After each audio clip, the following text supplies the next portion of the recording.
We're gonna. And now, Deborah Kobylt live. Hello, everybody, and thank you so much for joining us today on Deborah Kobylt Live. Love my next guest, Holly Martyn, author of Would It Kill You to Put On Some Lipstick? Holly, thanks so much for joining us. Thanks for having me on today. What a great book. What a great title, right? Taken from the great Joan Rivers, who I know is an inspiration to you. And I just loved it. How do you not pick up a book that says that? You're roaming through a bookstore whenever we can do that again. Oh, would it kill you to put on some lipstick? I got to pick this one up. Basically, you know what? I'm going to have you tell me about the book. What is it about? And why'd you write it? Okay. So I was at a low point in my life. I was in my 40s, going through my second divorce, had just broken up with a guy I had been dating, and felt like, that I couldn't do anything right, and was feeling very sorry for myself. And I picked up a women's magazine, read this article about Joan Rivers crossing paths with a journalist who had been widowed, actually, had been left with a newborn baby. And Joan Rivers knew her well enough to look at her and say, would it kill you to put on some lipstick? Would you, pick yourself up? And then she added, set up an online account, go on 100 dates, and you'll meet somebody. And it really resonated with me. I thought, could this be true? If I committed to finding a nice boyfriend, if I tried online dating, which I had never tried, and if I went on enough dates, could I find a nice boyfriend in 100 dates or less? So I have to tell you, go ahead. Last night, I was on the phone with one of my dearest friends in New York, and he just had a breakup. And he was looking for women online, and he needed my advice. He's like, what about this? I'm like, you don't even want to know what I said. But some of them look dangerous. Some of them look like he'd never come home again, and the entire... He got locked in the trunk somewhere. Oh, there's no doubt. I'm going to say it. I said, she looks like she's going to chop off, you know what? And some of it was just scary. So look, I've been married a long time. We got married really young. So I don't know if I'm lucky or not lucky, but either way, I've been married a long time. And all of my friends who were out there on apps looking, it's not so easy. How do you navigate through that? Who looks dangerous? Who looks normal? Who is putting up somebody else's picture? Like, how do you even get through that part? Well, here's what I say to people about that. Online dating is actually not any more dangerous than going to a bar and meeting somebody. That's right? true. That's right. True. It's just that it allows you to meet more people, much more rapidly, right? So it's just another method. You still, if you meet somebody in a bar, you're not going to get in their car, hopefully not, right? You're going to have to use your spidey senses to make sure that they're not a psycho killer. And you just use those same, street smarts to navigate online dating. And you're right. You can tell a lot from a photo. What people choose to post about themselves is huge. There were a bunch of women and their tongues were hanging out. I'm like, come on. Like, and plus he was going way too young, right? Like way too young. I'm like, why don't you up a notch, like 10 years, 20 years, like somebody who's not the age of your granddaughter?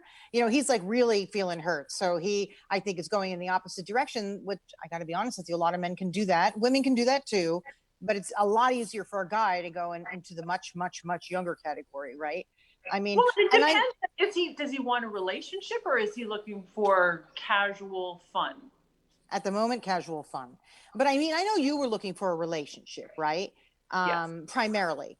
And you went on all these dates. I mean, I read the book entirely and I was feeling each and every emotion that you have. Can I mention some of the people in the book, like Jack, remember? Oh. Right? Yeah. And you finally had that. Yes, that heartbreak. And you finally had that talk with him, right? A lot of women say to themselves, gosh, I don't know if this is going to go anywhere. Should I say anything? You decided to say something and it liberated you, right? And I got a lot out of that moment in the book because it's like, guess what, ladies? Speak up for yourselves, just like Holly did, right? It took me a long time to get to that point of strength within myself to be able to even have those conversations. And one thing that I've continued to learn and have the point driven home is that you don't want to look back on your life with regret And No. you want to know, like, each person that comes into your life, you want to know that you know, gave them your best, that you communicated as well as you could, that you have some kind of closure. You gave it your best shot. And then if after you've tried, it doesn't turn out the way you'd hope, at least you know in yourself that I gave it everything I could. Mm-hmm. So let's backtrack a little bit about you. You are a mom, you're a world traveler, storyteller, you worked on Wall Street. Early on in your life, it really wasn't so easy, right? You were raised Mormon, and then mom and dad went their separate ways. Am I correct? And then you ended up in foster care for a certain amount of time? Well, and that was actually my stepfather and mother. Yes, I had a very tumultuous childhood, and I really had to make decisions early on for myself, even as a young girl, that I wasn't going to live the way I had been sort of programmed to be, which was to just get married and have as many babies as possible. Right. And that wasn't how I saw my life going. And eventually, you know, it was a saga to get here, but eventually I left Canada, I left the Mormon church, I got away from my family, I got an education. Right, but this is what's amazing. You were 18 and you're from Canada. You were 18 and you've always had that wanderlust, right? And you bought a one-way ticket and went to Israel and Egypt. Come on. Who does that at the age of 18? Although I kind of did that, but I was safer. I went to Europe. But I mean, you know, to just like take off and go to Tel Aviv at 18, that takes a lot of guts. And then you went over to Egypt. And then you ended up in Europe. So you really had so much experience. And then, of course, you ended up going to Columbia University in New York and you studied there. I mean, wow. Most people don't even do all that in a lifetime, let alone within a few years. Well, I realized that at that age, I knew that one of my greatest weaknesses was just how sheltered my upbringing had been. So I thought I just need to throw myself out into the world. And at that point, I actually wanted to be a journalist specializing in Middle Eastern politics. And I naively thought, oh, I'll just go over there and check it out.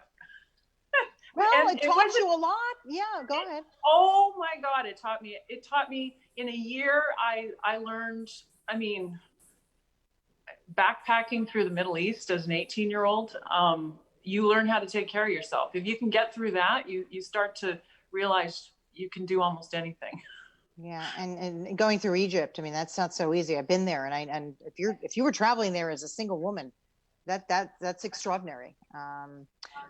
What are some of the lessons that you learned from some of the many dates that you went on? What are some of the key lessons that you think you can impart on some women who are going through feeling really terrible about themselves and lonely, and they don't want to put on the lipstick? Most days I don't want to put on the lipstick either, but sometimes you just got to step up and go, that's it. I got to do something, right?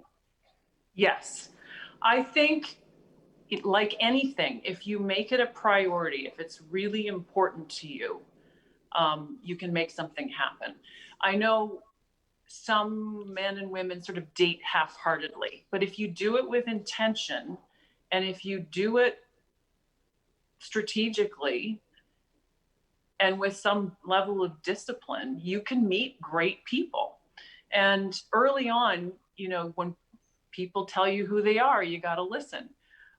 You brought up the Jack character. Early on, I had never really dated, and I remember he kept saying, oh, I don't know if I want a relationship. Oh, I don't know. I'm not sure. When you hear that, run. You can't change someone's mind. No, I'm going to say that again, ladies, in the great words of Holly Martyn, you can't change someone's mind. How many women spend years, and this is more of I think of a woman thing, trying to change a guy. If he says that, you know what, he means it. And it's very hard to change someone's mind. If later down the road he decides that, maybe he's ready for a relationship, that's different. But you're right. Run. Don't waste your time. Because as you said, we only have a short amount of time here in the first place. Right. Yeah. A lot of this is timing. And when you look at divorced people in particular, the first couple of years, people, especially if they have children, are, they don't even know what hit them. They're still dealing with their spouse. They're, you know, if they have young kids, they're trying to work out this custody schedule and trying to be a single parent. They're emotionally not ready. I think the sweet spot to really date is, you know, maybe 3 to 5 years after you've been divorced. You've settled out, you've figured out what you're looking for, you've hopefully healed. You know, that's the ideal. But I, you know, as I was writing that book, I was a mess. I didn't know what I was doing because I'd never really dated before, because I'd been in committed relationships mostly. And I didn't understand what inner transformation I was going to need to go through to finally get to a point where I might be able to choose a good partner. I think we end up dating to our level of self-esteem. So if we're feeling really not so great about ourselves, we're going to be willing to put up with situations and people and relationships that may not be the best for us.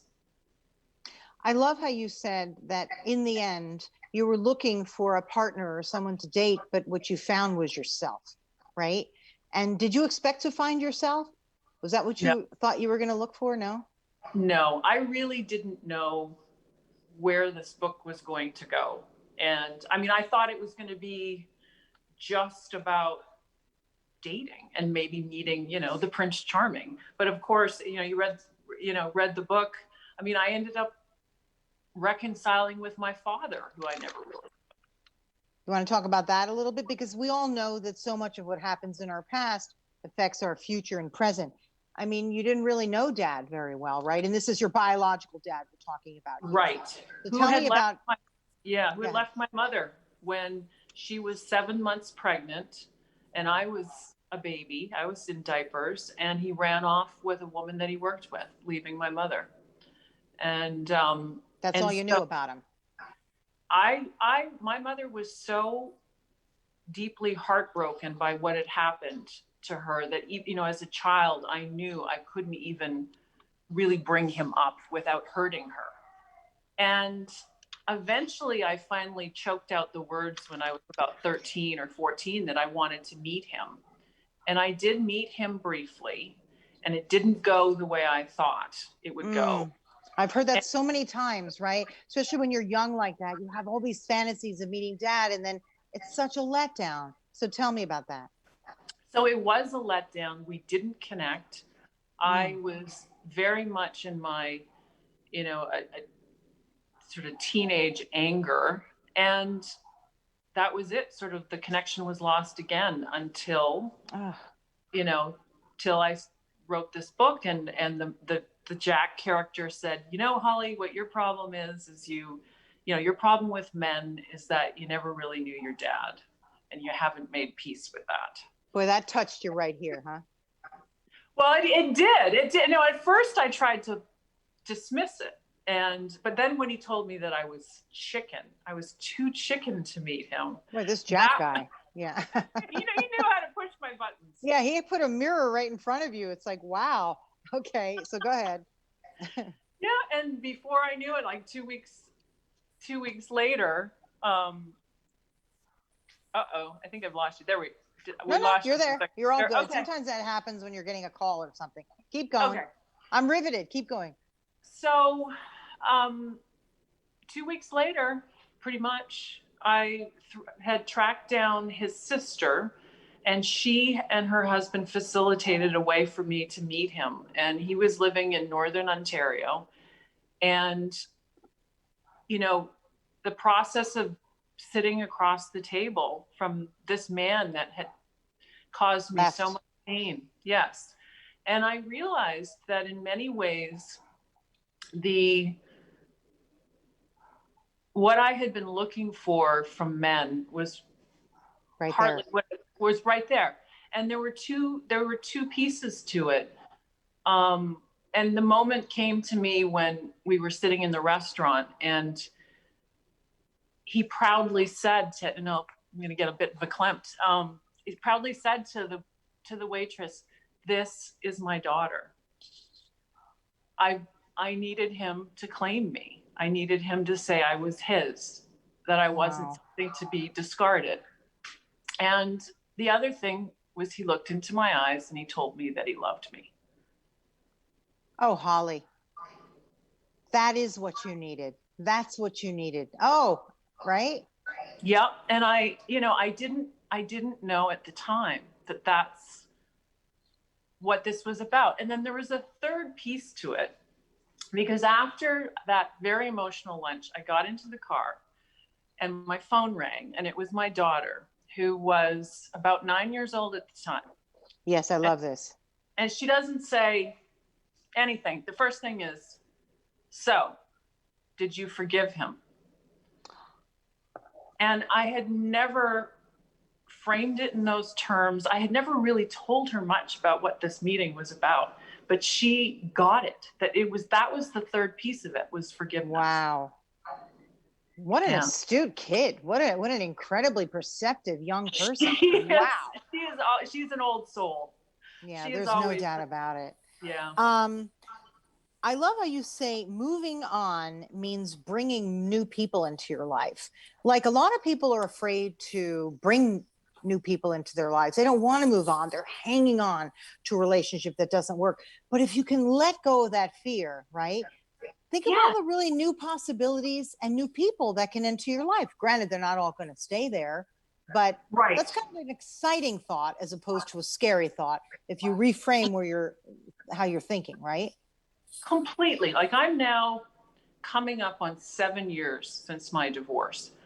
The last 7 years of my life have been some of the most interesting, and I've met some of the most interesting people. I mean, when I look at my friends, I look at my professional life, the richness of my life, it's from all of these new people. Mm-hmm. And, we get in ruts, right? When we're in marriages and relationships, we tend to kind of circulate with the same group. And it may be in committed relationships, it is a little trickier to bring new people in. But when you're single, suddenly you get to do whatever you want again, and be very careful about who you bring in. I think it's important to always stay curious, right? Like, we're always curious. We'll travel, we'll meet new people and do that. And just, you add to your whole base. So in that way, I think we're kind of lucky, because I do know a lot of people who just get in ruts and they'll sit around. I'm like, ugh, who would do that? But I think that's how your spirit, like my spirit was always like that. And clearly yours was as well. I mean, look at you, what you did at 18. I just think it's how you're designed in a way, right? I mean, and look at you sort of escaped because your life growing up was so small, you know?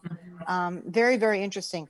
What would you say to women who are going through this and scared out of their minds? Because I think fear holds us back, no matter what it is. I just had a surgery and the fear held me back from doing it because I had an injury, and I just was limping along until I decided this is ridiculous. I can't be scared anymore. Fear just holds us back so much. I agree. The other thing I ended up writing about was I had a big health scare, and I was misdiagnosed, thought I was going to die. And the insight that I had then, when I thought, oh, I'm not going to be around anymore, was I realized that there's actually very few things to be afraid of. Tell me more about that. Tell me more. I think,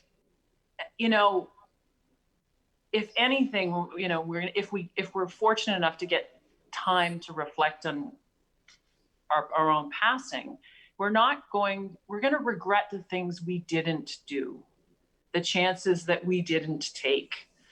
And the other thing I realized about fear is that the things that I had worried about, they never happened. The shit that really gets us is the stuff that we wouldn't even imagine. Look at 2020. Did any of us lie awake at night 5 years ago worrying about the pandemic of 2020? We didn't even fathom it.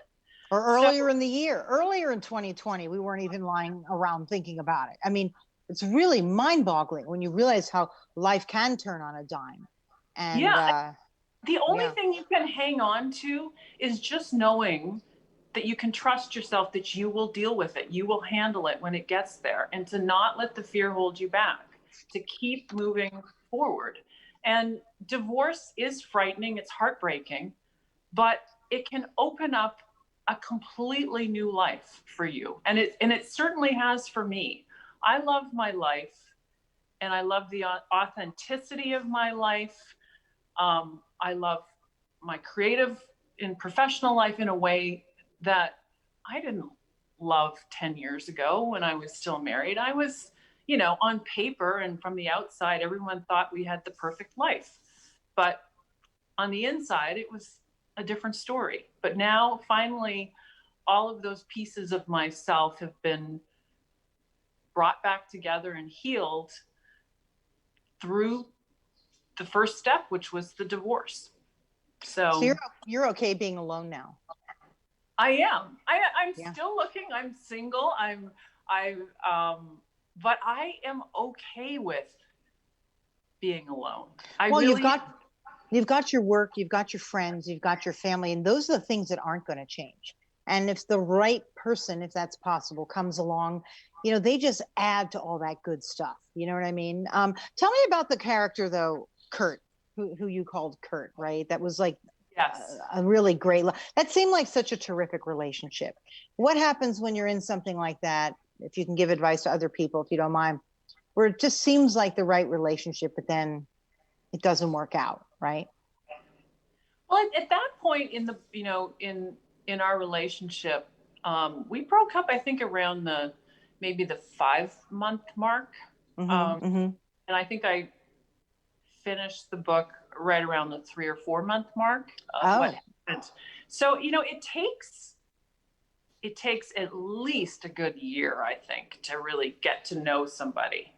And, of course, the beginning part is it's, the rush of hormones, and you can get a lot of the key things right, you can think that this could really work out long term, but you have to obviously ride it out and give it more time. I've also learned, again, I think I've said like 4 times now in this interview, is to trust yourself. If you really don't think it's going to work out deep down, if don't drag it out any longer. It's not fair to either person. The sooner you can keep moving, right? It's because you also don't want to waste time. You don't want. Go ahead. Sorry. Do you think it's easier for people under 40 as opposed to people over 40? Do you think it's easier for them? And do they handle relationships differently? Is it easier for them to go in and out of relationships? Is it easier for them and just second nature to use these apps, as opposed to a lot of people over 40 or 50 really didn't grow up using these apps? It's sort of a new thing. What do you think? I don't think you can look at age. I think, first of all, relationships are dependent on a certain level of skills, right? Understanding psychology, understanding yourself, how to communicate with other people. I know people in their 20s who have that knack, and I know people in their 70s who never learned it, right? So it's not just about your age. It's like, have you developed yourself as a person? Are you relationship material? And in terms of the apps, I think, even 4 or 5 years ago when I was writing the book, there was a little bit of stigma about online and apps. I mean, I know, it's like, I saw them on an app. It's like, you didn't want to say anything.